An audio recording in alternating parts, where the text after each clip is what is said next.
नमस्कार वंदे मातरम साथियों, बात करने वाले हैं 543 लोकसभा सीटों का ताज़ा सर्वे क्या कहता है। आखिर किसकी बनेगी 2024 में सरकार, किसको मिलेगी बहुमत का आंकड़ा पार। बात कर लेते हैं एक एक करके लोकसभा सीटों की। तो आपसे अनुरोध है जैसे वीडियो को शेयर कर दीजिएगा और हमारे चैनल आपकी आवाज़ को अवश्य सब्सक्राइब कीजिएगा। बात करते हैं, सबसे पहले बात करने वाले हैं चंडीगढ़ की एक लोकसभा सीट का ताज़ा सर्वे क्या कहता है। चंडीगढ़ में भाजपा का 0 खाता है और यहाँ पे कांग्रेस को 1 मिलती हुई नजर आ रही है। अदर खाते में यहाँ पे 0 जाता हुआ नजर आ रहा है। वहीं हम बात करते हैं अगले लोकसभा सीट की। अगली लोकसभा सीट है जो कि है दादरा नगर हवेली। यहाँ पे 2 लोकसभा सीटें हैं जिसमें से दोनों भाजपा को जाती हुई नजर आ रही हैं और कांग्रेस का यहाँ पे खाता खुलता हुआ नजर नहीं आ रहा है। अदर के खाते में भी यहाँ पे 0 जाता हुआ नजर आ रहा है। बात करते हैं अगली लोकसभा सीट की जो कि है पुडुचेरी। पुडुचेरी में एक लोकसभा सीट है जिसमें से एक भाजपा को जाती हुई नजर आ रही है। यहाँ पे कांग्रेस का खाता नहीं खुलता हुआ नजर आ रहा है। अदर खाते में पे 0 जाता हुआ नजर आ रहा है। वहीं हम बात करते हैं अगले लोकसभा सीट की। अगली लोकसभा सीट है जो कि है लक्षद्वीप। यहाँ पे एक लोकसभा सीट है, उसमें कांग्रेस को यहाँ पे 1 मिलती हुई नज़र आ रही है। यहाँ पे भाजपा और अदर का खाता खुलता हुआ नजर नहीं आ रहा है। वहीं हम बात करते हैं अंडमान की एक लोकसभा सीट की। अंडमान में एक लोकसभा सीट है जिसमें से यहाँ पे कांग्रेस को मिलती हुई नज़र आ रही है। भाजपा और अदर का खाता यहाँ पे भी नहीं खुलता हुआ नज़र आ रहा है। बात करते हैं अगले लोकसभा सीट की जो कि है त्रिपुरा। त्रिपुरा में 2 लोकसभा सीटें हैं जिसमें से एक भाजपा और एक कांग्रेस को मिलती हुई नज़र आ रही है। अदर का खाता यहाँ पे खुलता हुआ नज़र नहीं आ रहा है।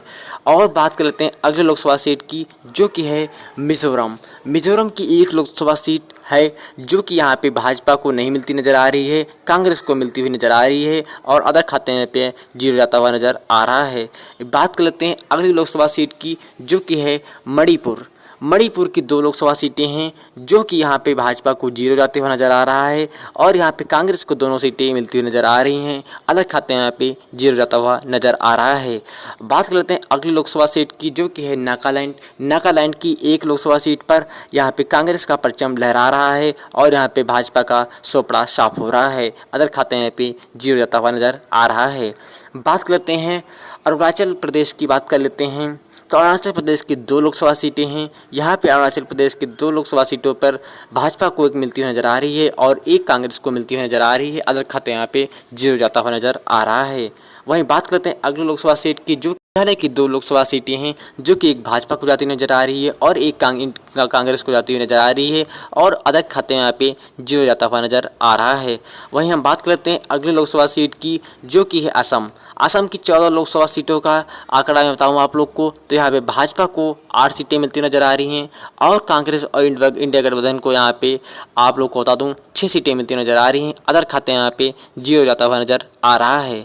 वहीं हम बात कर लेते हैं सिक्किम की एक लोकसभा सीट की। तो सिक्किम की एक लोकसभा सीट की बात करें तो यहाँ पे सिक्किम में भाजपा को ही 1 लोकसभा सीट मिल रही है। यहाँ पे कांग्रेस और अदर के खाते में 0 जाता हुआ नजर आ रहा है। बात करते हैं उड़ीसा की 21 लोकसभा सीटों की। उड़ीसा की 21 लोकसभा सीटों में से भाजपा को 7 सीटें मिल रही हैं और कांग्रेस और इंडिया गठबंधन को यहाँ पे 3 सीटें मिलती नजर आ रही हैं। अदर खाते यहाँ पे 11 जाती हुई नजर आ रही हैं। बात करते हैं अगले लोकसभा सीट की जो कि है आंध्र प्रदेश। आंध्र प्रदेश में टोटल 25 लोकसभा सीटें हैं जो कि भाजपा को 9 मिलती हुई नजर आ रही हैं और कांग्रेस इंडिया गठबंधन को यहाँ पे मिलती हुई 1 नज़र आ रही है। वही अलग खाते यहाँ पे 15 जाती हुई नज़र आ रही हैं। बात करते हैं अगली लोकसभा सीट की जो कि है पश्चिम बंगाल।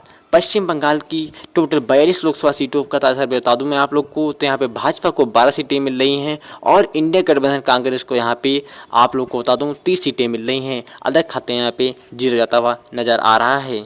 बात कर लेते हैं अगले लोकसभा सीट की जो कि है झारखंड। झारखंड की 42 लोकसभा सीटें हैं जो कि मैं बता दूं आप लोग को यहाँ पे भाजपा को 9 सीटें मिल रही हैं।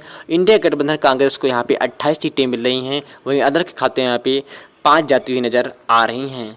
वहीं हम बात कर लेते हैं अगली लोकसभा सीट की जो कि है बिहार। बिहार की 40 लोकसभा सीटों का अभी ताज़ा बताऊँ आप लोग को तो यहाँ पे भाजपा को 15 सीटें मिल रही हैं। वहीं कांग्रेस और इंडिया गठबंधन को यहाँ पे 25 सीटें मिल रही हैं। अदर खाते यहाँ पे 0 जाता हुआ नज़र आ रहा है। बात करते हैं अगले लोकसभा सीट की, जो कि है तमिलनाडु। तमिलनाडु की 39 लोकसभा सीटों की बात करें तो यहाँ पे भाजपा को 0 के मिल रही हैं, लेकिन मैंने यहाँ पे भाजपा को एक रख दिया है कि एक मिल सकती है भाजपा को, लेकिन भाजपा को यहाँ पे बिल्कुल भी उम्मीद नहीं है कि तमिलनाडु में एक भी मिल सकती है।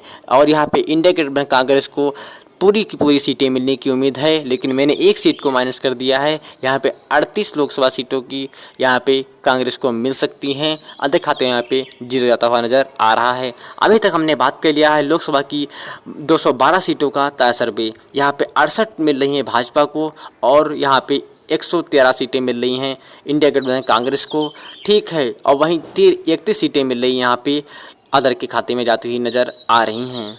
तो इससे आप आंकड़ा लगा सकते हैं कि किसकी सरकार बनने वाली है। चलिए बात कर लेते हैं अगले लोकसभा सीट की, जो कि है केरल। केरल की 20 लोकसभा सीटें हैं, जिसमें से भाजपा को यहाँ पे 1 मिल रही है और इंडिया गठबंधन कांग्रेस को यहाँ पे मिल रही हैं 19 सीटें। वहीं अदर खाते में यहाँ पे 0 जाता हुआ नज़र आ रहा है। बात कर लेते हैं अगले लोकसभा सीट की, जो कि है कर्नाटक। कर्नाटक की टोटल 28 लोकसभा सीटें हैं। यहाँ पे भाजपा को 10 मिल रही हैं और इंडिया गठबंधन कांग्रेस को यहाँ पे मिल रही हैं 18 सीटें और अदर के खाते में यहाँ पे 0 जाता हुआ नज़र आ रहा है। बात करते हैं अगले लोकसभा सीट की, जो कि है मध्य प्रदेश। मध्य प्रदेश की टोटल 29 लोकसभा सीटों में से भाजपा को यहाँ पे 22 सीटें मिल रही हैं और इंडिया गठबंधन कांग्रेस को यहाँ पे मिल रही हैं टोटल 7 सीटें और अदर खाते यहाँ पे 0 जाता हुआ नज़र आ रहा है। बात करते हैं उत्तर प्रदेश की 80 लोकसभा सीटों की। उत्तर प्रदेश की 80 लोकसभा सीटों में से भाजपा को यहाँ पे 50 मिलती हुई नज़र आ रही हैं और कांग्रेस इंडिया गठबंधन को यहाँ पे 28 सीटें मिलती हुई नज़र आ रही हैं। वहीं अदर खाते यहाँ पे 2 सीटें जाती हुई नज़र आ रही हैं। बात कर लेते हैं अगली लोकसभा सीट की, जो कि है राजस्थान। राजस्थान की टोटल 25 लोकसभा सीटें हैं। यहाँ पे मैं बता दूँ आप लोग को 15 मिलती हुई नज़र आ रही हैं बीजेपी को और वहीं पे कांग्रेस को यहाँ पे 10 सीटें मिलती हुई नज़र आ रही हैं। अदर खाते यहाँ पे 0 जाता हुआ नज़र आ रहा है, ठीक है। अब बात करते हैं हिमाचल की 4 लोकसभा सीटों का ताज़ा सर्वे। यहाँ पे भाजपा को 2 सीटें मिल रही हैं और कांग्रेस को यहाँ पे 2 सीटें मिल रही हैं। अदर खाते यहाँ पे 0 जाता हुआ नज़र आ रहा है। बात करते हैं गोवा की 2 लोकसभा सीटों की। गोवा की 2 लोकसभा सीटों में से एक भाजपा को जाती हुई नज़र आ रही है और एक इंडिया गठबंधन कांग्रेस को जाती हुई नज़र आ रही है। अदर खाते यहाँ पे 0 जाता हुआ नज़र आ रहा है। हमने बात कर लिया है टोटल 400 लोकसभा सीटों की, जिसमें से 169 सीटें जाती हुई नज़र आ रही हैं भाजपा को और यहाँ पे 198 सीटें जाती हुई नज़र आ रही हैं इंडिया गठबंधन कांग्रेस को और 33 सीटें मिलती हुई नज़र आ रही हैं यहाँ पे अदर के खाते में जाती हुई नज़र आ रही हैं। बात करेंगे अगले लोकसभा सीटों की अगली वीडियो में। तब तक के लिए जय हिंद, वंदे मातरम।